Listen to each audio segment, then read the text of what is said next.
اور بارگاہ فخر آدم و بنی آدم، نور مجسم، شفیع معظم، خلیفۃ اللہ الاعظم، حبیب کبریاء، احمد مجتبیٰ، محمد مصطفیٰ علیہ تحیت و ثنا کی بارگاہ بے کس پناہ میں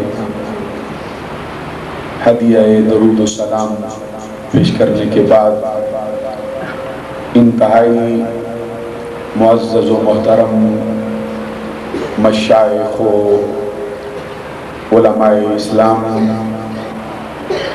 خاص طور پر آج کی اس پروقار تقریب کے صدر محترم پربردہ آغوش ولایت سید السادات، آفتاب طریقت، ماہتاب شریعت، حضرت پیر سید اشفاق حسین شاہ صاحب دامت برکاتہم العالیہ بالقدسیہ، میرے شفیق ہم سفر سید السادات پربردہ آغوش ولایت پیر طریقت حضرت صاحبزادہ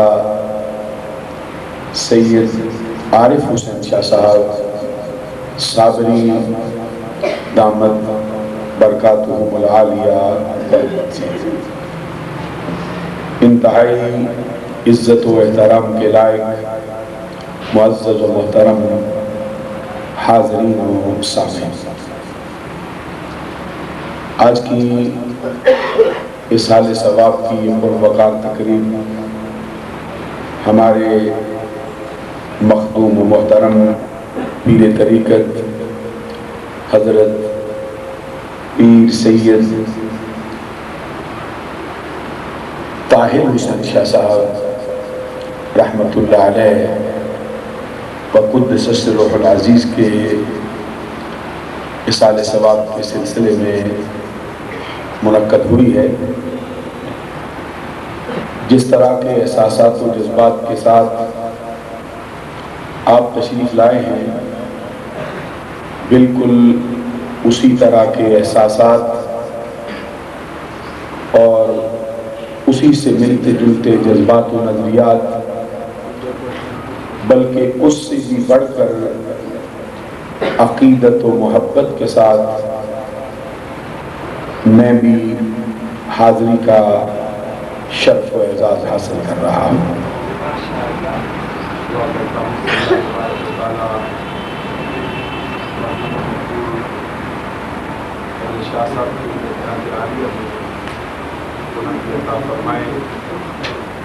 اور ان کی علت فرمانے سے آپ کے افراد کو خاص طور پر ان کے برادر محترم اور ان کی اولاد اور ان کہ خاندان کے جملہ افراد کو جو صدمہ پہنچا ہے، اس پر اللہ تبارک و تعالیٰ سب کو صبر کی توفیق سے مالا مال فرمائے۔ معزز و محترم حاضرین و سامعین، میں نے اپنی گفتگو کی وضاحت کے لیے قرآن مجید کے دو مشہور و معروف مقام سے اس کے تھوڑے سے حصے تلاوت کیے ہیں، جس میں اللہ تبارک و تعالیٰ اپنا فیصلہ سناتے ہوئے فرماتا ہے کل نفس ذائقۃ الموت، ہر جان کے لیے موت کا ذائقہ ہے۔ دوسرے مقام پہ فرمایا کل من علیہا فان، زمین و آسمان کی کائنات میں ذات و صفات الہیہ کے سوا جو کچھ ہے اس نے فنا ہونا ہے۔ وَيَبْقَى وَجْهُ رَبِّكَ ذُو الْجَلَالِ وَالْإِكْرَامِ، باقی رہنے والی ذات صرف رب ذوالجلال کی۔ حضرت علی المرتضیٰ شیر خدا کا فرمان ہے الموت باب کل نفس داخلها، موت ایک ایسا دروازہ ہے جس میں سے ہر شخص کو گزرنا ہے۔ ایک مقام پہ فرماتے ہیں الموت قدح کل نفس شاربها، موت ایک ایسا جام ہے جسے ہر جان نے پینا ہے۔ سوال یہ پیدا ہوتا ہے کہ اللہ تبارک و تعالی بندوں کو مارتا کیوں ہے؟ اگر وہ بندوں کو نہ مارے اس کا کیا بگڑتا ہے؟ نہ اس کے خزانوں میں کمی آ سکتی، نہ اس کے رزق کی وسعتیں کم پڑ سکتی، نہ اس کی زمین و آسمان کی کائنات میں تنگی کا مسئلہ ہو سکتا ہے۔ اس کا کیا بگڑتا ہے اگر حضرت آدم علیہ السلام کے زمانے سے لے کر آج تک جتنے بندے آئے تھے سارے زندہ رہ جاتے ہیں؟ وہ جو بندوں کو موت کے گھاٹ اتارتا ہے، بستے گھر اجاڑ دیتا ہے، بچے یتیم کر دیتا ہے، عورتیں بیوہ ہو جاتی ہیں، آخر اس کو بندے مارنے سے ملتا کیا ہے؟ یہ ایک سوال ہے جو میں آج کرنا چاہتا ہوں آپ کی خدمت عالی میں۔ اور بہت سے لوگ ہمیں بھی طعنہ زنی دیتے ہیں اور کہتے ہیں جن کو تم مشکل کشا سمجھتے ہو، جن کو تم حاجت روا سمجھے بیٹھے ہو، اگر وہ کچھ کر سکیں حاجت روائی مشکل کشائی تو اپنے آپ کو مرنے سے بچا نہ لیں؟ وہ خود کیوں مر جاتے ہیں اگر وہ مشکل کشا ہے؟ حدیث میں آتا ہے کہ حضرت ابراہیم علیہ السلام کے ذہن میں ابتداء موت کے بارے میں اسی طرح کا خیال پیدا ہو گیا۔ ملک الموت حضرت ابراہیم علیہ السلام کی خدمت میں حاضر ہوئے اور آ کے عرض کیا آپ اللہ کے نبی ہیں، اللہ تبارک و تعالیٰ نے مجھے آپ کے پاس بھیجا ہے، آپ کی عمر پوری ہو گئی، جو اللہ تبارک و تعالیٰ نے لکھا تھا مکمل ہو گیا ہے، لیکن مجھے رب نے بھیج کے فرمایا ہے اگر ابراہیم کے مرنے کا ارادہ ہو تو پھر مار، اگر اس کا ارادہ نہ ہو تو واپس چلے آنا۔ ذرا غور فرمائیں گے بات کی طرف۔ ملک الموت کہتے ہیں ابراہیم علیہ السلام اگر آپ رہنے کا ارادہ رکھتے ہو تو میں درمیان میں سے پیچھے ہٹ جاتا ہوں، اگر آپ جانے کا ارادہ رکھتے ہو پھر مجھے اجازت دے دیں، جو میری ڈیوٹی لگی ہے وہ کر لوں۔ حضرت ابراہیم علیہ السلام نے ملک الموت سے فرمایا تو میرے اور میرے مولا کے درمیان میں سے پیچھے ہٹ جا، میں اپنے رب سے دو باتیں کرنا چاہتا ہوں اس موقع پر۔ حضرت ابراہیم علیہ السلام نے اللہ کی بارگاہ میں کیا گزارش کی؟ فرماتے الرأیت خلیلا یمیت خلیلہ، مولا ایسا بھی ہوتا ہے کوئی کسی کو یار بھی کہے مار بھی دے؟ اور نہیں فرمایا ہے آپ بات کی طرف توجہ فرمائیے نا، میں کیا عرض کرتا ہوں۔ حضرت ابراہیم علیہ السلام عرض کرتے ہیں مولا حل رأیت خلیلا یمیت خلیلہ، کیا ایسا بھی ہوتا ہے کوئی کسی کو یار بھی کہے مار بھی دے؟ تو کیسا یار ہے مجھے یار بھی کہتا ہے موت کے گھاٹ بھی اتارتا ہے؟ کہ تیری دو باتیں میری سمجھ میں نہیں آتی، یا تو مجھے مارنا چھوڑ دے یا پھر یار کہنا چھوڑ دے، یا پھر کہہ دے تو میرا یار نہیں ہے۔ جب یار بناتا ہے تو مارتا کیوں ہے؟ اس کے جواب میں اللہ تبارک و تعالیٰ نے کیا فرمایا؟ رب فرماتے ہیں حل رأیت خلیلا یکرہ لقاء خلیلہ، ابراہیم ایسا بھی ہوتا ہے کہ یار یار کو ملاقات کے لیے بلائے وہ آنے سے انکار کر دے؟ مطلب یہ رب کہتا ہے ابراہیم موت تو سمجھے بیٹھا ہے، ہم تمہیں مارتے نہیں، ہم تو تمہیں اپنی ملاقات کے لیے بلا رہے ہیں۔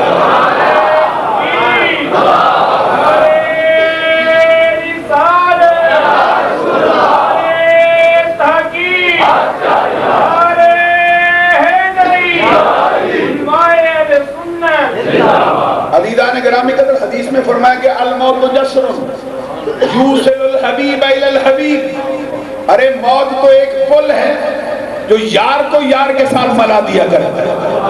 علامہ اقبال رحمت اللہ علیہ بھی اپنی زندگی پر شکوہ کرتے رہے، فرماتے موت کو سمجھا ہے غافل اختتام زندگی، موت کو سمجھا ہے غافل اختتام زندگی، ہے یہ شام زندگی صبح دوام زندگی۔ یہ غافل کا نظریہ ہے کہ موت زندگی کا اختتام ہے، عقل مندوں کا نظریہ یہ ہے کہ ایک طرف زندگی کی شام ہے، دوسری طرف ہمیشہ رہنے والی زندگی کی صبح۔ صحیح بخاری جلد 9 صفحہ نمبر 963 میں حضرت ابو ہریرہ رضی اللہ تعالیٰ عنہ کی مرویات سے ایک بڑی مشہور حدیث ہے جس کے آخری الفاظ یہ ہیں، اللہ تبارک و تعالیٰ فرماتا ہے وَمَا تَرَدَّدْتُ عَنْ شَيْءٍ أَنَا فَاعِلُهُ وَتَرَدُّدِي عَنْ نَفْسِ الْمُؤْمِنِ وَيَكْرَهُ الْمَوْتَ وَأَنَا أَكْرَهُ مَسَاءَتَهُ۔ حضور نبی اکرم صلی اللہ علیہ وسلم فرماتے ہیں میرے رب کہتا ہے میں کسی کام کے کرنے میں فکر مند نہیں ہوتا۔ آسمان بنانا چاہوں کوئی فکر مندی کا مسئلہ نہیں، زمین بنانا چاہوں کوئی فکر مندی کا معاملہ نہیں، میں ہوائیں چلانا چاہوں پہاڑ کھڑے کرنا چاہوں، وما ترددت عن شیء انا فاعلہ، میں جو بھی کرنا چاہوں فکر مند نہیں ہوتا۔ جیسے زمانہ ہوتا ہے میرے ہاں فکر مندی کا کوئی مسئلہ نہیں۔ وترددی عن نفس المومن، لیکن جب بندہ مومن کی موت آتی ہے میں آپ متردد ہو جاتا ہوں۔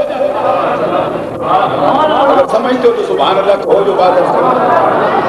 یہ فکر مند ہوتا ہے متردد کا معنی، لیکن میں اپنی زبان میں اس کا معنی کرتا نہیں کہ اللہ کی شان کے لائق نہیں۔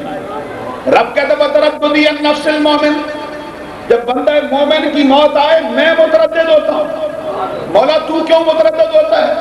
فرمایا وَيَكْرَهُ الْمَوْتَ، وہ موت کو پسند نہیں کرتا، اسے معلوم نہیں کہ موت ہے کیا۔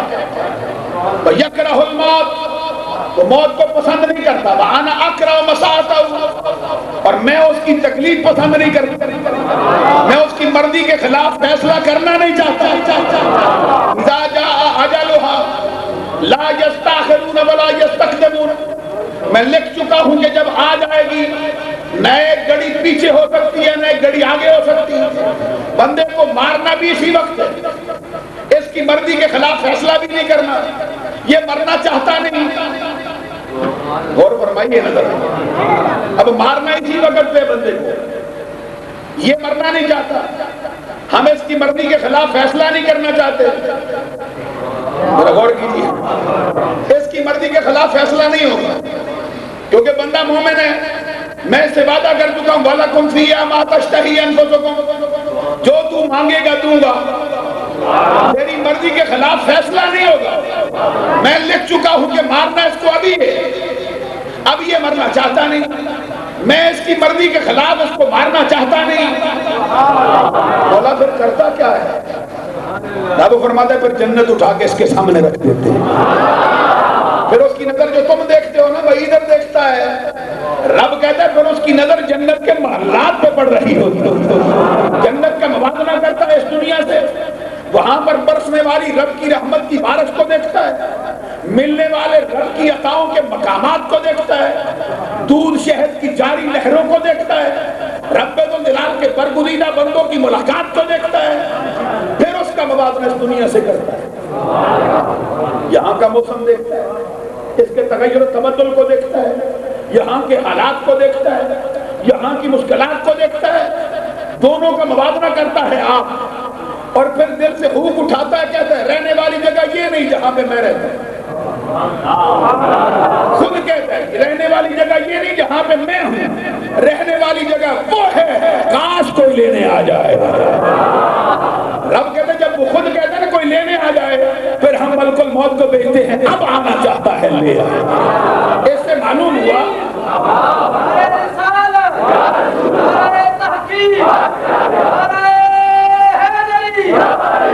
حضرات غور فرمائیے، اس سے یہ معلوم ہوا کہ اللہ کے کچھ برگزیدہ بندے ایسے بھی ہیں جن کی موت بھی ان کی مرضی کے خلاف نہیں آتی، وہ چاہیں تو جاتے ہیں نہ چاہیں تو ادھر ہی رہ جائیں۔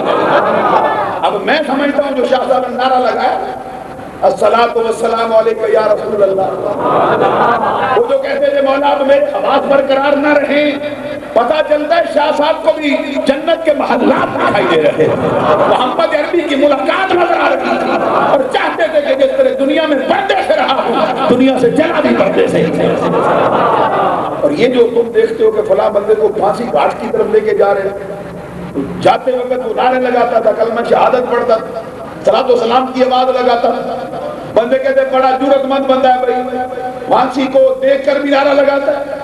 میں آپ کی خدمت عالیہ میں قرآن و حدیث کا نظریہ پیش کرنا چاہتا ہوں، وہ بندہ پھانسی گھاٹ کو دیکھ کے نعرہ نہیں لگاتا، وہ رب کی رحمت کا نظارہ کر کے نعرہ لگا رہا ہے کہ موت کے وقت بھی ان کو رحمت الہی کا نظارہ لگا۔ بڑی مشہور حدیث ہے، بخاری اور مسلم کی متفق علیہ حدیث ہے۔ اللہ تبارک و تعالیٰ کے پیارے نبی صلی اللہ علیہ وسلم فرماتے حضرت ابو ہریرہ کی روایت سے کہ ارسل ملک الموت الی موسیٰ فجاء فسکہ فکفى عینہ، حضرت ملک الموت کو موسیٰ علیہ السلام کی بارگاہ کی طرف بھیجا گیا۔ ملک الموت اسرائیل علیہ السلام آئے بارگاہ موسوی میں، حضرت موسیٰ نے پوچھا میں کیسے آیا ہے؟ کہتے ہیں جناب آپ کی جان لینے آیا ہوں۔ حدیث کہتی ہے فسکہ، موسیٰ علیہ السلام نے ایک تھپڑ اس کے منہ میں مار دیا۔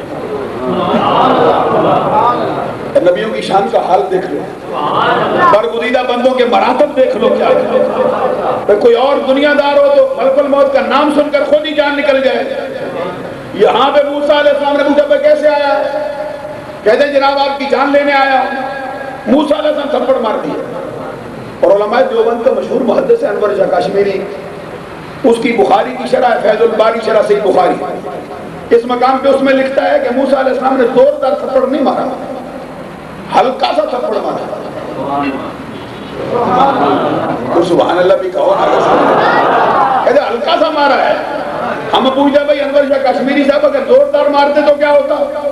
کہتے اللہ کے نبی کی طاقت کا حال یہ، اگر زوردار گھوسا مار دے ساتوں آسمان ساتوں زمینیں پانی کی طرح ریزہ ریزہ ہو کر بہنے لگا۔ موسیٰ علیہ السلام نے تھپڑ مارا، ملک الموت کی آنکھ کا ڈیلا نکل گیا، فکفى عینہ، آنکھ کا ڈیلا ہاتھ پہ رکھ کے بارگاہ رب الجلال میں گیا، جا کے کیا کہتا ہے؟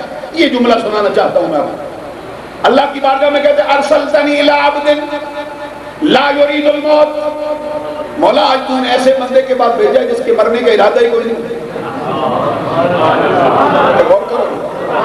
ملک الموت کا جملہ رب کی بارگاہ میں کہتے ہیں ارسلتنی الی عبد لا یرید الموت، مولا یہ بندہ مرنا نہیں چاہتا۔ ایسے معلوم ہوا کہ اللہ کے بندے مرنا چاہے تو مرتے ہیں، نہ مرنا چاہے تو نہیں مرتے ہیں۔ ارسلتنی الی عبد لا یرید الموت، مولا یہ بندہ مرنے کا ارادہ نہیں رکھتا، مجھے کدھر بھیجا؟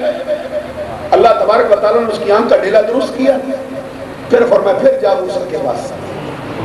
حضرت اسرائیل علیہ السلام کہتے ہیں مولا اب کیا کروں؟ رب کہتا فَقُلْ لَهُ يَدَهُ عَلَى مَتْنِ ثَوْرٍ، جا جا کے موسیٰ سے کہ اپنے ہاتھ بیل کی مجھ پہ رکھے، بِكُلِّ شَعْرَةٍ سَنَةٌ، ہاتھ کے نیچے جتنے بال آ جائیں گے ہر بال کے بدلے میں 1 سال زندگی بڑھا دوں گا۔ معلوم ہوا کہ حضرت موسیٰ علیہ السلام اگر چاہتے زندگی ہزاروں سال بڑھ سکتی تھی۔ 16 فٹ قد کے بندے تھے موسیٰ علیہ السلام، تو 16 فٹ قد کا بندہ ہو تو ہاتھ کتنا بڑا؟ تو چھوٹا سا ہاتھ تو نہیں جو ملک الموت کے منہ پہ پڑے تو آنکھ کا ڈھیلا باہر نکل آئے۔ ایک ہاتھ کے نیچے ہزاروں بال آ سکتے۔ حضرت موسیٰ علیہ السلام کہتے ہیں بھائی ہر بال کے بدلے میں 1 سال زندگی بڑھے گی، ثم ماذا، ہزاروں سال زندگی ملنے کے بعد پھر کیا ہوگا؟ جواب میں ملک الموت کہتے ہیں پھر فیصلہ ہوا کل نفس ذائقۃ الموت۔ حضرت موسیٰ علیہ السلام کہتے ہیں جب ہزاروں سال زندگی پائیں پھر بھی جانا ہے تو الان ابھی کیوں نہ لوٹ جائے؟ معلوم ہوا کہ اللہ کے برگزیدہ بندوں کی موت ان کی مرضی کے خلاف نہیں ہوتی، ان کا جانا بھی دنیا سے ان کی چاہت سے ہوتا ہے۔ حضرت بلال حبشی رضی اللہ تعالیٰ عنہ کے بارے میں یہ بات بڑی مشہور ہے، جب ان کو موت آئی تھی، مؤذن رسول کو، عاشق مصطفیٰ حضرت بلال کو موت آئی، انہوں نے بازو پھیلا دیا، بازو پھیلا کے کہتے تھے، کہکا لگاتے تھے، مسکراتے تھے، کہتے تھے اہلاً وسہلاً مرحبا، موت تو بڑے سہانے وقت پہ آئی ہے، میں تیرا ہی انتظار کر رہا تھا، میں تو ایک ایک دن گزارتا رہا تجھے یاد کر کے، میں تجھے خوش آمدید کہتا ہوں، میں تجھے ویلکم کرتا ہوں، آ جا، میں انتظار میں تھا۔ آپ کی زوجہ محترمہ بیوی صاحبہ پاس بیٹھی تھی، ان کا یہ حال دیکھ کے کہتی ہے بندے کو جب موت آئے تو اس کی تو ناک کی ہڈی ٹیڑھی ہو جاتی ہے، ان کی آنکھیں پیچھے دب جاتی ہیں، پنڈلی کے اوپر پنڈلی چڑھ جاتی ہے، اوسان اس کے خطا ہو جاتے ہیں، آپ اس کی بجائے مسکرا رہے ہیں، موت کو آپ کھیل سمجھتے ہیں۔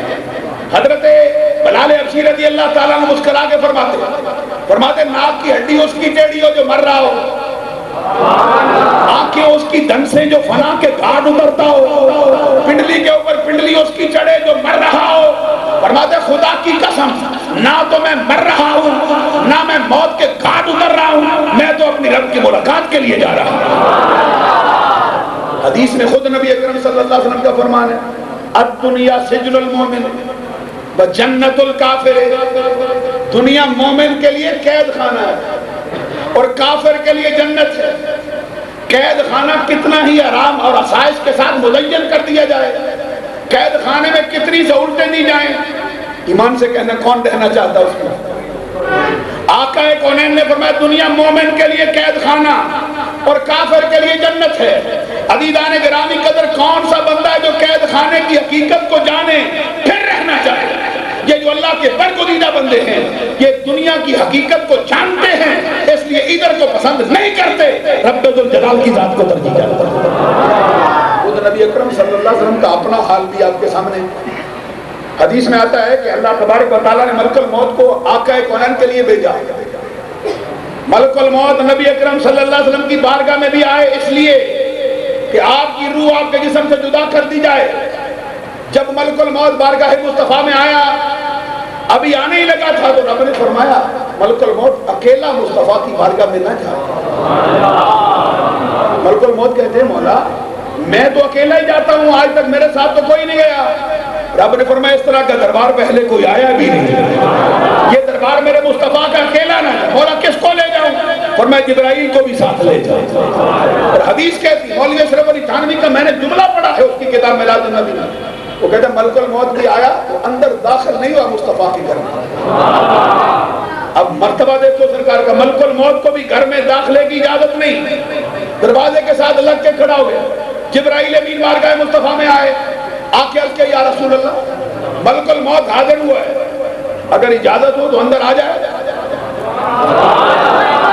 اب مرتبہ دیکھو نا میرے آقا کا کیا ہے، دروازے پہ کھڑے اندر نہیں آ سکتا، دنیا کے بادشاہ کا دربار ہو، موت کے گھاٹ اتر جائے، تباہ و برباد ہو جائے، فنا ہو جائے، مصطفیٰ کا دروازہ ہو، ملک الموت دہلیز سے اندر بھی نہیں جا سکتا اجازت کے بغیر۔ آقا کونین صلی اللہ علیہ وسلم کی بارگاہ میں جبرائیل امین نے عرض کیا سرکار ملک الموت آنا چاہتا ہے، اجازت؟ آقا کونین صلی اللہ علیہ وسلم نے فرمایا ہمارے دروازے سے پہلے کبھی کوئی خالی ہاتھ گیا؟ کون آیا ہے جس کو ہم نے اجازت نہ دی؟ آنے دے۔ ملک الموت حاضر ہوئے، سلام عرض کیا، توجہ ہے نا، سلام عرض کے کہتے یا رسول اللہ جو عمر رب نے لکھی تھی وہ پوری ہو گئی، مجبوری کوئی نہیں، اگر آپ رہنا چاہیں آپ کی مرضی، اگر رہنا چاہیں آپ کی مرضی، اگر جانے کا ارادہ ہو تو مجھے اپنا کام کرنے دیجیے۔ جواب میں آقا کونین صلی اللہ علیہ وسلم نے آپ جواب نہیں دیا، اس کے سوال کے جواب میں سرکار نے لبوں کو جنبش تک نہیں دی، سوال سن لیا ہے، پلٹ کے جبریل کو دیکھا۔ مطلب اس کا یہ تھا کہ جبریل تو جو میرا لیگل ایڈوائزر ہے، میرا مشیر ہے، مشورے دینے والا، بتا تیرا کیا مشورہ ہے، رہنا چاہیے یا چلنا چاہیے؟ حضرت جبرائیل امین کہتے سرکار کو ملک الموت کہہ تو چکا ہے، مجبوری آپ کے لیے کوئی نہیں، رہنا چاہو آپ کی مرضی، جانا چاہو آپ کی مرضی، لیکن میرا مشورہ یہ ہے ان اللہ قد اشتاق الی لقائک یا رسول اللہ، اللہ تبارک و تعالیٰ کو آپ کی ملاقات کا بڑا ہی اشتیاق ہے، اس لیے چلنا چاہیے، اس سے صبر باندھنا چاہیے۔ حضور نبی اکرم صلی اللہ علیہ وسلم نے جبرائیل امین کے مشورے کو ترجیح دی۔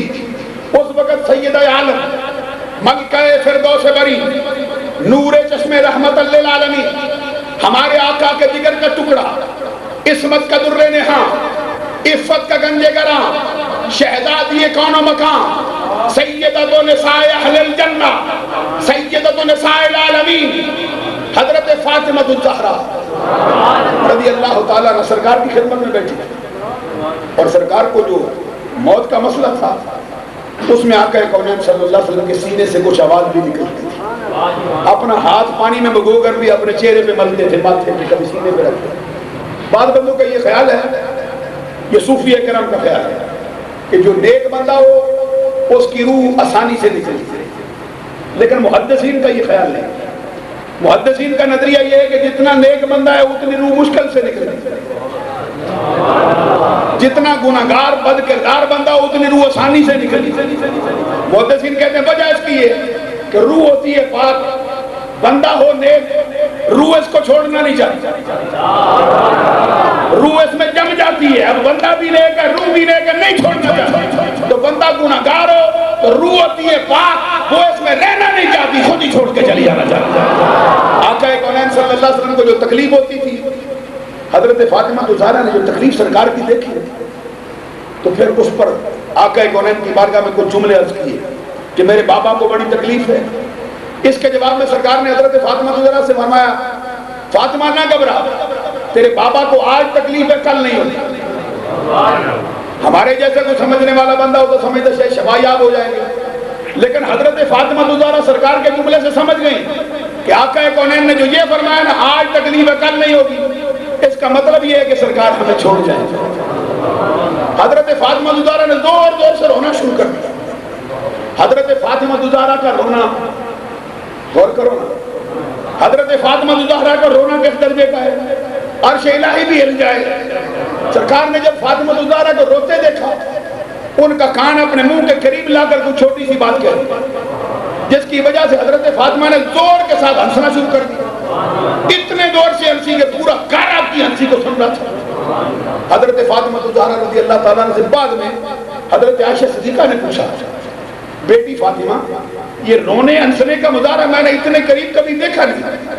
بندہ روتا ہے پھر کہیں جا کے طبیعت اس کی بہلتی ہے، پھر گزرتا گزرتا ہے اس کی طبیعت ہونٹوں پہ تبسم رکھتا ہوتا ہے، پھر وہ ہنستا ہے پھر کھلکھلاتا ہے، لیکن ادھر تو روئی زور سے ادھر تو ہنسی زور کے ساتھ، وجہ کیا ہے؟ حضرت فاطمہ الزہرا کہتی وہ جو میں روئی تھی نا اس کی وجہ یہ تھی کہ سرکار نے مجھے اپنے وصال کا پیغام دیا تھا، میں سمجھ گئی کہ سرکار مجھے چھوڑ جائیں گے۔ پھر جو سرکار نے میرے کان کے اندر اپنا منہ رکھ کے بات کہی وہ یہ تھی کہ سرکار نے فرمایا فاطمہ میں جا تو رہا ہوں لیکن فکر نہ کر، سب سے پہلے میرے گھر میں جو مجھے ملنے آئے گا وہ تو ہوگا۔ یعنی سرکار نے حضرت فاطمہ الزہرا کو موت کا پیغام دیا۔ ہم میں سے کسی کو موت کا پیغام ملے وہ تو روتا ہے، لیکن فاطمہ سے پوچھو موت کا پیغام ملا۔ حضرت فاطمہ الزہرا، حضرت علی کی جدائی بھی سامنے، حسنین کریمین کی جدائی بھی سامنے، حضرت سیدہ زینب کی جدائی بھی سامنے، لیکن فاطمہ الزہرا نے سب کی جدائی کو چھوڑتے ہوئے ہنسنا شروع کر دیا۔ حضرت عائشہ صدیقہ فرماتی ہے پھر ہنسی کیوں؟ فرماتے اس لیے کہ میرے ابا کی ملاقات ہونے کے قریب ہو گئی، یعنی مجھے دنیا کے سارے ساتھیوں کی جدائی بھول گئی تھی، آمنہ کے لال کی ملاقات جو ہے اس کی خوشی۔ معلوم ہوا کہ یہ جو ملک الموت کے آنے کا مسئلہ ہے، یہ جو موت کا مسئلہ ہے، موت بندے کو فنا کے گھاٹ نہیں اتارتی، بلکہ موت کا حال یہ ہے الموت جسر یوصل الحبیب الی الحبیب، ارے موت تو ایک پل ہے جو یار کو یار کے ساتھ ملا دیا کرتا ہے۔ اعلیٰ حضرت امام احمد رضا بھی کہتے ہیں جان تو جاتے ہی جائے گی قیامت یہ ہے، جان تو جاتے ہی جائے گی قیامت یہ ہے، یہاں مرنے پہ ٹھہرا ہے نظارہ تیرا۔ شیخ عبدالحق محدث دہلوی فرماتے ہیں خدا کی قسم جب سے سنا ہے کہ سرکار قبر میں آتے کہتے دل چاہتا ہے زندہ ہی قبر میں چلا جائے آکے آمنہ کے لال سے ملاقات تو نصیب ہو جائے۔ عزیزان گرامی قدر اس موقع پر میں یہ بات بھی اجمالاً کر دینا چاہتا ہوں، اب جو بندہ گیا ہے دنیا سے اگر وہ مر گیا ہو، موت کے گھاٹ اتر گیا ہو، تو پھر اس میں کوئی چیز صلاحیت تو نہیں رہنی چاہیے۔ آقا کونین صلی اللہ علیہ وسلم فرماتے جب تم دفن کر کے واپس لوٹتے ہو یا تبلا اصحابہ لانہ یسمع قرع نعالہم، دفن کرنے والے اس کو دفن کر کے واپس لوٹے وہ ان کے قدموں کی آہٹ کی آواز بھی سنتے ہیں۔ اب اس دیوار کے پیچھے کوئی چیز چلتی ہو، بندہ آپ ادھر کھڑے ہو زندہ ہو سلامت ہو، آپ کے حواس پانچوں سلامت ہوں، حواس خمسہ ہوں، این ممکن ہے کہ آپ چلنے والے کی آواز نہ سن سکیں، لیکن جس کے جسم کے اوپر اس کو دفن کر کے سینکڑوں من مٹی ڈال دی گئی اس کی قوت سماعت کا حال کیا ہے؟ حضور فرماتے تمہارے قدموں کی آہٹ کی آواز بھی سنتا ہے۔ تم کے کہو نا سبحان اللہ، اگر وہ مر ہی گیا ہوتا تو وہ سنے کیسے؟ حضور نبی اکرم صلی اللہ علیہ وسلم فرماتے تم دفن کر کے واپس لوٹتے ہو اللہ کے بھیجے ہوئے فرشتے اس کے پاس آ جاتے ہیں. اگر وہ مردہ ہے تو اس کو آگے بٹھا کے کرتے کیا ہیں؟ حدیث میں آتا ہے سرکار تو جہاں فرماتے ہیں اس مرنے والے سے اسودانے مالکانے ادرکانے سیاہ رنگ کے نیل کو آنکھوں والے دو فرشتے اس کو آگے بٹھا دیتے ہیں. فیقولان لہ من ربک، آتے ہی سوال کرتے ہیں بتا تیرا رب کون ہے؟ بندہ مومن ہے کہتا ہے ربی اللہ. دوسرا سوال ہوتا ہے ما دینوں کا، بتا تیرا دین کیا ہے؟ میں اس موضوع پر کلام نہیں کر رہا، صرف مسئلہ ایک عرض کرنا چاہتا ہوں بیچ میں سے. بندے پوچھتے ہیں ما دینوں کا، فرشتے پوچھتے کہتے دینی الاسلام، میرا رب اللہ ہے، میرا دین اسلام ہے. اس کے بعد پھر آقا کونین کی جلوہ گری ہوتی ہے قبر میں. چون کے اونچی آواز سے سبحان اللہ. تو جو حضرت شیخ عبداللہ محدث دہلوی کہتے ہیں اعلیٰ حضرت کہتے ہیں کہ زندہ ہی قبر میں جانے کو دل چاہتا ہے. ادھر آقا کونین کی جلوہ گری ہو، فرشتے اشارہ کر کے پوچھتے ما کنت تقول فی حق ھذا الرجل، بتا اس ہستی کے بارے میں تیرا کہنا کیا ہے؟ ان کے بارے میں کیا کہتا تھا؟ یہ کیا کہتا ہے؟ حدیث کہتی ہے وہ بندہ مومن ہے، بولتا کہتا ہے اشہد ان محمدًا عبدہ ورسولہ، یہ اللہ کے سچے رسول ہیں، اللہ کے برگزیدہ نبی. اب وہ اتنا جملہ بولتا ہے، اس کے جواب میں فرشتے کیا کہتے ہیں؟ کہتے قد كنا نعلم انك تقول هذا، ہم جانتے تھے کہ تو یہی کہے گا، ہم جانتے تھے کہ تو یہی جملہ کہے گا، ہمیں معلوم ہے کہ تیری زبان پہ یہی الفاظ آنے والے تھے. فرمایا پھر کیا ہوتا ہے یفصل له 70 ذراعا فی 70، پھر چاروں طرف سے 70 گز اس کی قبر کشادہ کر دی جاتی ہے. اب بندہ جو مرا ہوا ہو، حضرات غور فرمائیے، بندہ مرا ہوا ہے اس کو 70 گز قبر کی ضرورت کیا ہے؟ غور نہیں فرمایا. یہ 70 گز ہو سکتا ہے چاروں طرف سے آپ کی مسجد کا پنڈال ہو جائے، یہ ساری مسجد 70 گز ہو جائے چاروں طرف، عین ممکن ہے. اب مرنے والا بندہ بعد مر گیا ہو، اس کو 70 گز قبر کی ضرورت ہے؟ مرا ہوا جو ہے جو آپ سمجھتے ہیں. پھر فرمایا ثم ينور له فی قبرہ، پھر اس کی قبر کو منور کر دیا جاتا ہے، روشنی کی جاتی ہے اس کی قبر میں. اوپر تم چراغ جلاتے ہو، رب اندر چراغ جلا دیتا ہے. عزیزان گرامی قدر رب فرماتا ہے یہ 70 گز قبر ہم نے اس کے لیے نہیں بنائی، ہم یہ بتانا چاہتے مہمان رب کا ہے، میزبان ہم ہیں، ہم اپنے شیان شان سلوک کریں. اور جب اس بندے کے ساتھ یہ سلوک ہوتا ہے قبر نور سے بھر دی جاتی ہے، پھر وہ کیا کہتا ہے؟ اب اس بندے کا جملہ سن لو جو حدیث میں بخاری میں بھی ہے، صحیح مسلم میں بھی، حدیث کی صحیح کتابوں کے اندر یہ بات موجود ہے. جب اس بندے کے ساتھ سوال ہو گئے، قبر 70 گز بڑھا دی گئی، نور اس کے اندر بھر دیا گیا، اب وہ بندہ بولتا ہے تو کیا کہتا ہے؟ فرشتوں کو مخاطب کر کے کہتے ہیں ارجعوا الی اہلی فاخبرهم. سبحان اللہ، ذرا اونچی آواز سے ہو نا. فرشتوں سے کہتے ہیں ارجعوا الی اہلی فاخبرهم. فرشتوں تھوڑی دیر کے لیے اجازت نہیں دیتے. کہاں جائے گا؟ کہتے ہیں میرے گھر والے پریشان ہیں، چونکہ میں ان کو چھوڑ کے آیا تھا وہ گھبرا رہے ہیں، مجھے اجازت دو میں ان کو بتاؤں کہ میں مرا نہیں، میں زندہ ہوں، سو رہا ہوں رب کی طرف. ارجعوا الی اہلی فاخبرهم. وہ بے عقل ہے بندہ جو سمجھے کہ مومن ہو فلاں کے گھاٹ اتر جائے. مومن بندہ تو قید سے چھوٹتا ہے، اپنے گھر میں جا رہا ہو. ارجعوا الی اہلی فاخبرهم، مجھے اجازت دو گھر والوں کو خبر دے آؤں. کس بات کی خبر دینا چاہتا ہے؟ کہتے ہیں اس بات کی خبر دینا چاہتا ہوں کہ مصطفیٰ سے جو محبت کرتا تھا اس کو صلہ دے دیا ہے میرے رب نے. مصطفیٰ کے ترانے گاتا تھا، رب نے اس کے بدلے میں میزبانی عطا کر دیا. فرشتے جواب میں کہتے ہیں نہیں، جانے کی اجازت نہیں، جانے کی اجازت اس کے لیے نہیں جو عام مومن ہو، اور جانے کی اجازت اس کے لیے نہیں جو عام مومن ہو، لیکن جو اللہ کا برگزیدہ بندہ ہو اس کے لیے تو ہمارے علماء نے اولیاء کرام نے لکھ دیا ان اللہ تعالی یؤتی لارواحہم قوۃ الاجساد ويذهبون من الارض والسماء والجنۃ وحيث يشاءون. جب روحیں جسموں سے جدا ہو جاتی ہیں پھر رب ان کو آزادی دیتا ہے، کئی جسموں کی طاقت دیتا ہے اور کہتا ہے آسمان میں جانا چاہو تمہاری مرضی، جنت میں جانا چاہو تمہاری مرضی، زمین کے جس کونے میں جانا چاہو تمہاری مرضی. فیدمرون اعداءهم، اپنے دشمنوں کو مارنا چاہو تمہاری مرضی. وینصرون لاولیاءہم، اپنے دوستوں کی مدد کرنا چاہو تمہاری مرضی. تو تمہاری مرضی ہے، قید تمہارے لیے کوئی نہیں۔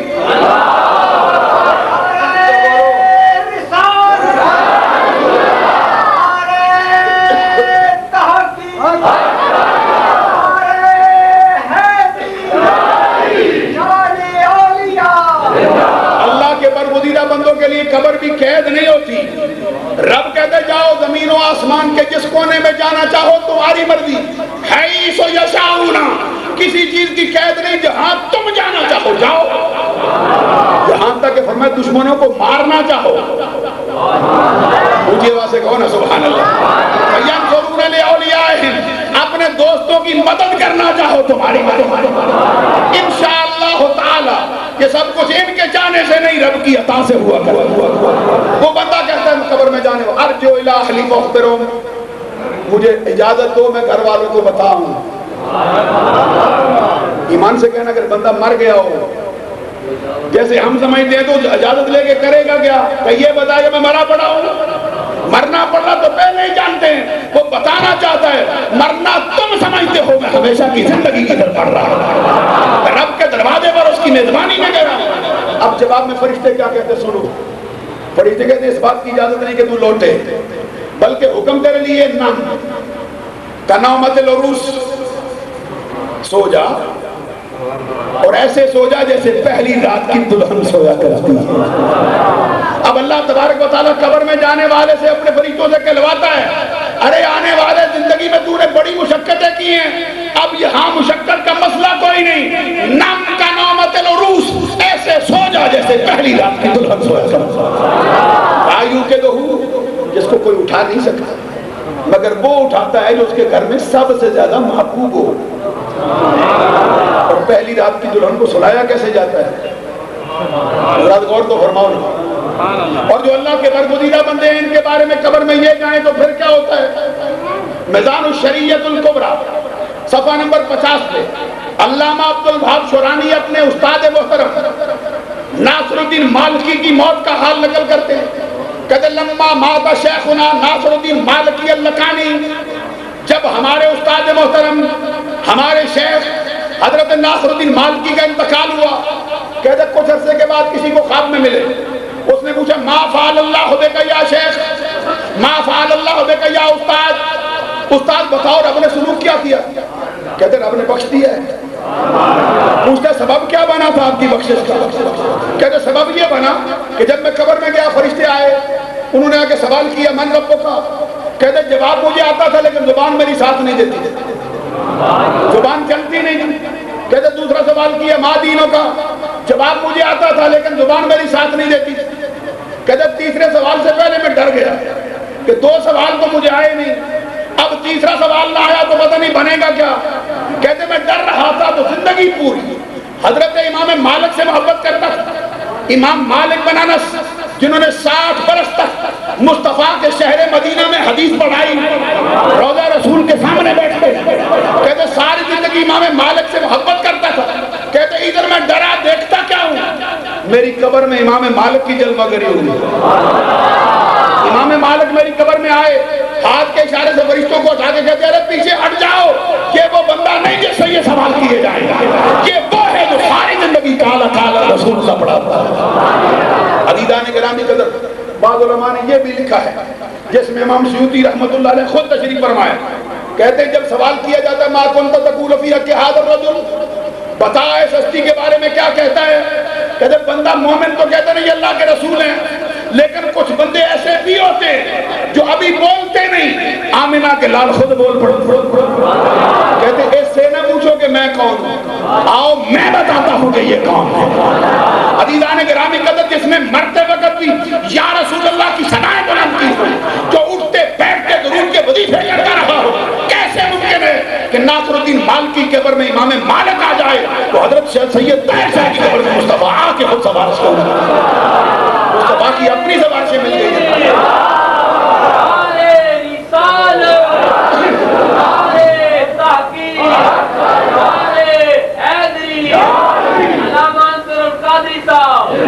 پھر میں یہاں پر یہ بھی عرض کرنا چاہتا ہوں کہ اگر امام مالک آ سکتا ہے ناصر الدین مالکی کی قبر میں، جو ہے نا امام مالک آ سکتے ہیں قبر اپنے چاہنے والے کی قبر میں، تو کیا وجہ ہے سلیمان توسلی اپنے چاہنے والے کی قبر میں کیوں نہیں آ سکتا؟ غوث اعظم عبد القادر جیلانی اپنے چاہنے والوں کی قبر میں کیوں نہیں آ سکتا؟ سید جعفر شاہ اپنے چاہنے والے کی قبر میں کیوں نہیں آ سکتا؟ عزیزان گرامی قدر، یہاں پر یہ بھی عرض کرتے ہیں، اب مولوی اشرف علی تھانوی علماء دیوبند میں بڑا نامور عالم دین ہے، اس کی کتاب ہے ارواح ثلاثہ، اس کے صفحہ نمبر 3 پر 4 پر وہ لکھتا ہے کہ ایک صاحب کشف ایک قبر پہ دعا مانگنے کے لیے کھڑا ہوا، اور ہے نا صاحب کشف سمجھتے ہو نا کسے کہتے ہیں؟ جو قبر میں کھڑا ہو تو قبر کے حالات جان لیتا ہے، اس بندے کا حال کیا ہے۔ اب دیوبندیوں سے پوچھو بھائی صاحب کشف کو مانتے ہو، محمد عربی کے علم غیب کو نہیں مانتے؟ کہتے صاحب کشف کھڑا ہوا قبر پہ دعا مانگنے کے لیے، تھوڑی دیر کے بعد ہاتھ نیچے کر لیے، پھر اٹھائے پھر نیچے کر لی، پھر اٹھائے پھر نیچے کر لی، دعا سے فارغ ہوا، قبر کے متولی سے پوچھتا ہے، کہتے ہیں یہ مرنے والا بندہ کون ہے؟ متولی پوچھتا بھائی ہوا کیا؟ کہتے میں نے ہاتھ اٹھائے، تو کہتے نیچے کر، کہتے پھر میں نے کھڑی، کہتے نیچے کر، توجہ تو کرو نا بات کی طرف، کہتے میں نے تیسری مرتبہ پھر کھڑے کیے، کہتے نیچے کر، ہاتھ کیوں کھڑے کیے؟ کہتے نیچے کر، کہتے میں نے پوچھا کیوں؟ کہتے فاتحہ تو مردے پہ پڑھی جاتی ہے، تو کدھر آ گیا؟ میں تو زندہ ہوں۔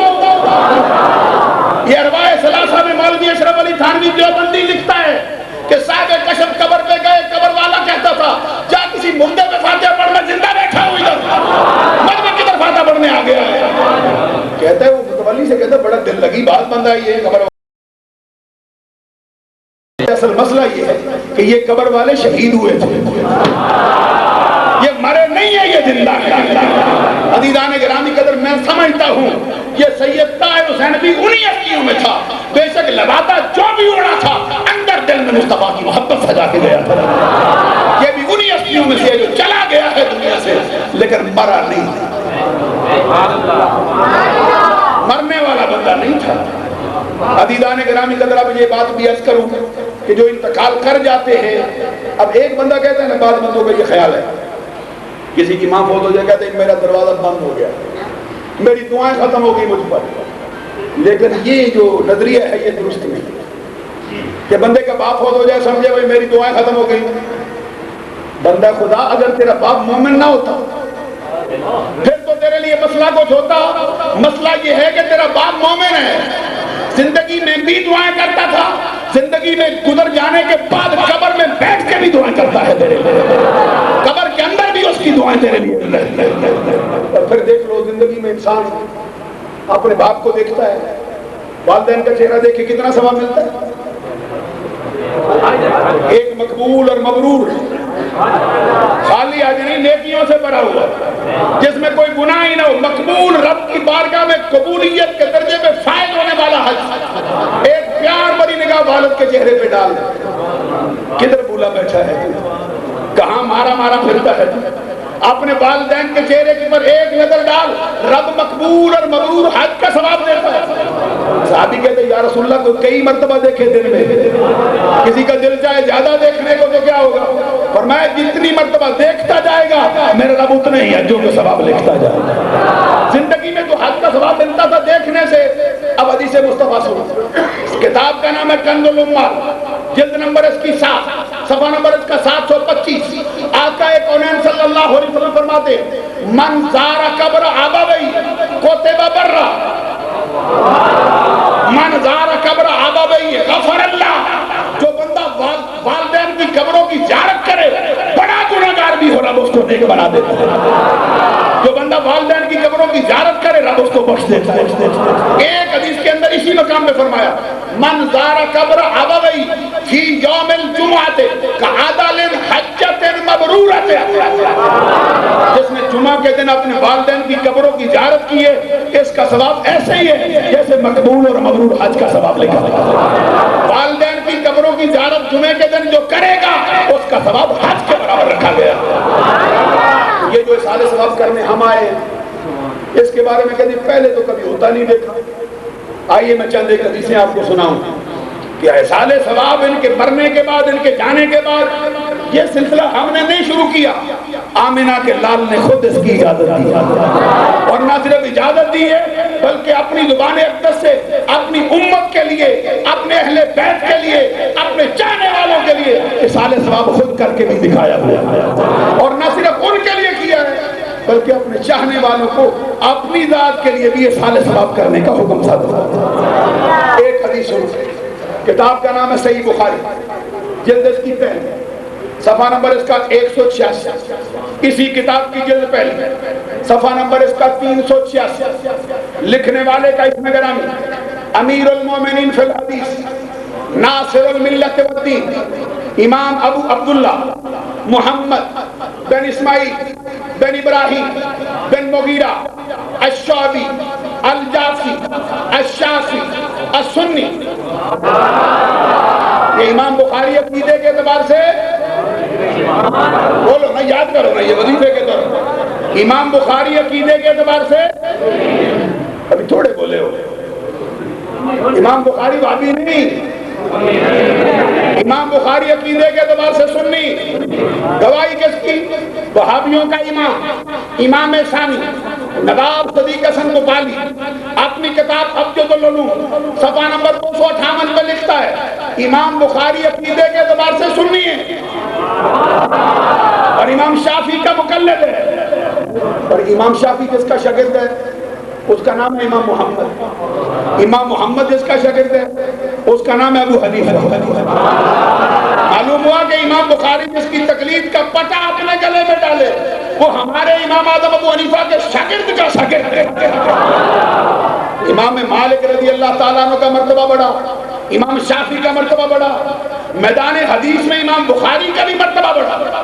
امام بخاری عقیدے کے اعتبار سے سنی، اپنی کتاب صحیح بخاری جلد پہلی صفحہ نمبر 186، اسی کتاب کی جلد پہلی صفحہ نمبر 386، امام بخاری کے بعد جس کا درجہ سیاستہ میں سب سے اونچا ہے، اساکر الملت والدین امام ابو الحسین مسلم بن حجاج بن مسلم قشیری نیشابوری شافعی سنی، اپنی کتاب صحیح مسلم جلد اس کی پہلی صفحہ نمبر اس کا 324، سیاستہ میں تیسرے درجے کا محدث امام المحدثین امام ابو داود سلیمان بن اشعث سجستانی شافعی سنی، سنن نبی داود جلد صفحہ نمبر 42 پر حدیث نقل کرتا ہے۔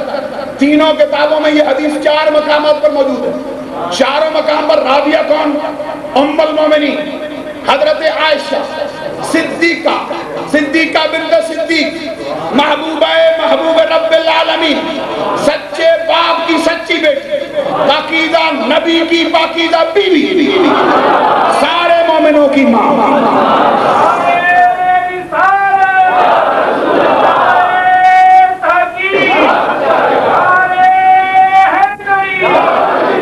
حضرت عائشہ صدیقہ پوری کائنات میں وہ تنہا خاتون جس کی طہارت، جس کی پاکیزگی، جن کی پاک دامنی کی گواہی کے لیے رب نے مخلوق کو تکلیف نہیں دی۔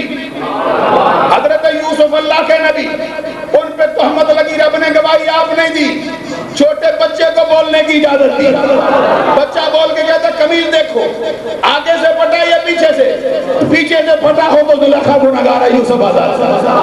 حضرت مریم پہ تہمت لگی، رب نے گواہی آپ نہیں دی، ان کی گود میں کھیلنے والے بچے، حضرت عیسیٰ روح اللہ کلمت اللہ سے فرمایا تو بول، حضرت عیسیٰ نے کہا انی عبد اللہ آتانی الکتاب وجعلنی نبیا وجعلنی مبارکا اینما کنت واوصانی بالصلاۃ والزکاۃ ما دمت حیا۔ حضرت عیسیٰ نے کہا تھا جس کی ماں پر الزام لگاتے ہو آنے والا بچہ تو دیکھو کون ہے، اللہ کا بندہ، عام بندہ نہیں، اللہ کا نبی، وہ جس کو رب نے نبی بھی بنایا، کتاب سے بھی مالا مال کیا۔ حضرت مریم پہ تہمت لگے گواہی حضرت عیسیٰ دیں، حضرت یوسف پہ تہمت لگے گواہی چھوٹے بچے دیں، باری عائشہ صدیقہ کیا ہے؟ رب کہتا ہے یہ یوسف نہیں گواہیاں تم دو، یہ مریم نہیں گواہیاں تم دو، مولا یہ کون ہے؟ ارشاد ہوتا ہے یہاں بات نہ یوسف کی ہے نہ حضرت مریم کی ہے، یہاں پہ بات نہ حسین مصطفیٰ کی ہے۔ زمانہ پیچھے ہٹ جائے، اب گواہی نہ بچے دیں گے، نہ بوڑھے دیں گے، نہ فرشتے دیں گے، نہ پیغمبر دیں گے، رب کی قدرت خود گواہی دینے آ رہی ہے۔ طہارت کی گواہی رب نے آپ دی. حضرت عائشہ صدیقہ چاروں مقامات پر اس حدیث کی راویہ ہیں. حدیث کے الفاظ سنو. ان رجلا قال للنبی صلی اللہ علیہ وسلم ان امی یفتلت نفسها واظنها لو تکلمت تصدقت فهل لها اجر ان تصدقت عنها قال لا. حدیث سن کے اونچی آواز سے سبحان اللہ. حضرت عائشہ صدیقہ کہتی ہے ایک شخص بارگاہ مصطفیٰ میں آیا, آگے کہتے یا رسول اللہ میری ماں فوت ہو گئی اور میری ماں اچانک ہی فوت ہو گئی. پتہ چلتا ہے کچھ لوگ اچانک جاتے ہیں, کچھ لوگ بیماری کے ساتھ جاتے ہیں. علماء کا نظریہ مومن کو موت آئے, اچانک آئے تب بھی فائدہ, بیماری سے آئے تب بھی فائدہ. مومن کے لیے جملہ بولنے کی اجازت نہیں. اچانک مر گیا ہے, کوئی بیمار ہو جائے کہتے ہیں اتنا بیمار ہو جائے کوئی ایڑیاں رگڑتا ہے, کہتے ہیں مومن کے لیے جملہ نہ بول. مومن کے لیے ہمیشہ حسن ظن رکھ. میں تو جس سے بھی ملا ہوں شاہ صاحب کے بارے میں کہتے سخی بڑے تھے, محبت بڑی کرتے تھے, پیار بڑا کرتے تھے. میں نے کہا مجھے کیا بتاتے ہو, میں خود جانتا ہوں ان کا اخلاق کتنا اچھا. شاہ صاحب جب بھی دیکھتے تھے مسکرا پڑتے تھے, ہنسنے والا چہرہ, مسکرانے والا چہرہ. ابھی شاہ صاحب فرماتے تھے کہ تیرے استاد محترم شیخ الحدیث و تفسیر جامع معقول و منقول کہتے تھے یہ سونا شاہ ہے, خوبصورت گھرانے کا خوبصورت فائدہ سے یہ طاہر شاہ. اور میں کہتا ہوں جتنا یہ ظاہر سے سونا تھا, خدا کی قسم باطن سے اس سے زیادہ سونا دکھائی دے رہا ہے, اوپر سے بھی خوبصورت, اندر سے. عزیزان گرامی قدر, صحابی بارگاہ مصطفیٰ میں آیا, کہتا ہے یا رسول اللہ میری ماں اچانک فوت ہو گئی, میری ماں کو بولنے کا موقع نہیں ملا. آقا کونین صلی اللہ علیہ وسلم کی بارگاہ میں عرض کرتا ہے سرکار میرا گمان یہ ہے اگر میری ماں کو کچھ بھی بولنے کا موقع ملتا میری ماں اپنا مال اللہ کے راستے میں دیتی, غریبوں کو, یتیموں کو, فقیروں کو دیتی. اب میری ماں تو مر گئی مال خرچ کیے بغیر. میں سوال پوچھنے آیا ہوں, ماں کے مر جانے کے بعد, دنیا سے گزر جانے کے بعد, دفتر عمل لپیٹے جانے کے بعد اگر اپنا مال میں خرچ کروں, اللہ کے راستے میں غریبوں کو دوں, یتیموں کو دوں, فقیروں کی خدمت میں پیش کروں, آقا بتائیے اس کا ثواب میری ماں کو ملے گا یا نہیں ملے گا؟ ڈاکٹر ذاکر نائک صاحب کو بھی یہ بڑا اصرار ہے, اور ڈاکٹر اسرار صاحب بھی پوری زندگی یہ سوال کرتے رہے. دیکھو جی کیسی ناانصافی ہے, کرتا کوئی ہے ثواب کوئی لے جاتا ہے, خون پسینہ کسی کا بہتا ہے فائدہ کسی کو مل جاتا ہے, قرآن پڑھتا کوئی اور ہے اجر کوئی لے جاتا ہے. چودھری غلام محمد پرویز بھی یہ عذاب لگتا رہا ہے ساری زندگی. دیکھو جی سمجھ نہیں آتی سال ثواب کیسے ہے, کرتا کوئی ہے ثواب کوئی لے جاتا ہے. ان سب کی خدمت عالیہ میں بصد ادب و احترام ہماری گزارش یہ ہے اگر سوال و جواب ہمارا ہوتا تمہارا اعتراض درست تھا, لیکن ادھر حال یہ ہے نہ سوال ہمارا نہ جواب ہمارا, سوال صحابی رسول کا, جواب آمنہ کے لال کا. آقا کونین صلی اللہ علیہ وسلم نے مسکرا کے فرمایا صحابی نہ گھبرا, ماں کے مر جانے کے بعد, دنیا سے گزر جانے کے بعد, دفتر عمل لپیٹے جانے کے بعد جا جا کے اپنا مال اللہ کے راستے میں خرچ کر, غریبوں کو دے, یتیموں کو دے, فقیروں کی خدمت میں پیش کر. شرط یہ ہے اس مال کو اپنی ماں کے نام سے منسوب تو کر. میرے رب کے کرم کا حال یہ ہے اس کا ثواب تمہیں بھی دے گا, ساتھ تیری ماں کو بھی عطا فرمائے. معلوم ہوا کہ جو کرنے آئے ہیں وہ بھی خالی نہیں رہتے. غور فرمائیں گے, جو اصال ثواب کرنے آتے ہیں خالی وہ بھی نہیں رہتے. ایک حدیث میرے ذہن میں آتی کنز العمال سے, جس کا راوی کون ہے؟ مولا کائنات, حسن و حسین کا بابا, فاطمہ کے سر کا تاج, تاجدار حلتا. تھکے ہوئے تو ہو لیکن سبحان اللہ ساتھ کہو نا. حضرت علی کو بھی چاہو پھر سبحان اللہ نہ کہو ان کے نام پر.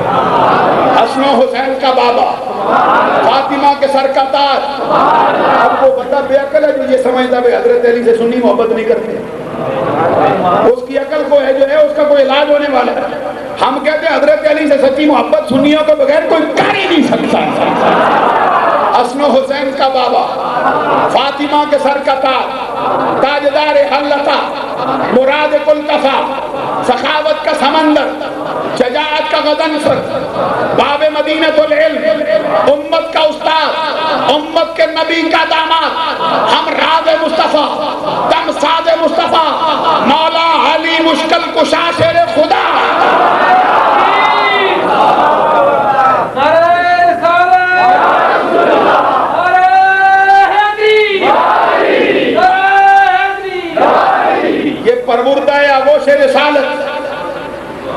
غور نہیں کیا آپ نے؟ پوری دنیا میں تنہ تنہا کی حضرت علی شیر خدا، مردوں میں جس کو مصطفیٰ نے آپ پالا، اور حضرت علی شیر خدا کی شان کا حال، سو جاتے تھے مصطفیٰ خود جگانے جاتے تھے، اور کبھی روٹ جاتے تھے مصطفیٰ خود منانے جاتے تھے علی کو، کبھی حضرت علی کے جسم کو مٹی لگ جاتی مصطفیٰ خود جھاڑنے جاتے تھے، اور جھاڑتے بھی جاتے تھے، ابو تراب کا لقب بھی دیتے جاتے تھے۔ حضرت علی شیر خدا اس حدیث کے راوی عن علی رضی اللہ تعالی عنہ قال قال رسول اللہ صلی اللہ علیہ وسلم من مر علی المقابر قرأ الاخلاص 11 مرہ ثم وهب اجرها للاموات اوتی من الاجر بعدد الاموات۔ حضرت علی شیر خدا رضی اللہ تعالیٰ عنہ فرماتے ہیں نبی اکرم صلی اللہ علیہ وسلم نے فرمایا جو بندہ قبرستان کے قریب سے گزرے، اب میں کہتا ہوں کہ قبر پہ جانا جائز نہ ہو تو مصطفیٰ کے اوپر میں قبر کے قریب سے گزرے، جو بندے کہتے ہیں قبروں پہ جا ہی نہیں سکتا جی، آقا کونین صلی اللہ علیہ وسلم فرماتے جو بندہ قبرستان کے قریب سے گزرے اس کے چاہیے کہ قبروں پہ کھڑا ہو کر 11 مرتبہ سورہ اخلاص پڑھے۔ اس سے یہ بھی معلوم ہوا کہ سنیوں کے گھر میں جو قبروں میں بٹھا کے قرآن پڑھاتے ہیں یہ بھی ہم نے نہیں نکالا، مصطفیٰ نے آپ فرمایا قبر میں بیٹھ کے قرآن پڑھا۔ آقا کونین نے فرمایا اس کو چاہیے کھڑا ہو 11 مرتبہ سورہ اخلاص پڑھے، سورہ اخلاص 11 مرتبہ پڑھ کر مرنے والوں کو سال ثواب کرے۔ میرے رب کے کرم کا حال یہ ہے جتنا الگ الگ ثواب ہر مرنے والے کو دیتا ہے ان سب کی تعداد کے مجموعے کے مطابق رب پڑھنے والے کو بھی دیتا ہے۔ یہ بات میں سمجھا نہیں سکا آپ کو، یہ آپ نے بھرپور توجہ نہیں فرمائی ہے۔ اگر وہ خود پڑھتا 11 مرتبہ سورہ اخلاص ثواب اتنا ہی رہتا جتنا تھا، اونچی آواز سے کہنا چاہتا، اگر وہ 11 مرتبہ سورہ اخلاص اپنے لیے پڑھتا ثواب اتنا ہی رہتا۔ حضور فرماتے اب پڑھیے مرنے والوں کے لیے جتنا الگ الگ ثواب میرا رب ہر مرنے والے کو دے گا ان سب کی تعداد کے مجموعے کے مطابق رب پڑھنے والے کی جھولی میں بھی ڈال دے گا۔ اب اس سے معلوم ہو گیا کہ سال ثواب جب کرنے آئے تھے، میں چلا گجرات سے، میرے پاس شاہ صاحب چلے وزیر آباد سے، جب ہم چلے تھے تو جھولی ہماری خالی تھی، جب سال ثواب کر کے واپس لوٹیں گے تو ہماری خالی جھولی بھی رب کے رحمت و نور سے بھر دی جائے گی۔ عزیزان گرامی قدر، گفتگو تو اور کرنی چاہیے، شاہ صاحب نے 2 گھنٹے کی ڈیوٹی بھی لگائی تھی، لیکن میں ایک جگہ پہ تقریر کے لیے پہنچنا ہے زور کی نماز تک، میں انہی الفاظ پر اپنی گفتگو کو ختم کرتا ہوں۔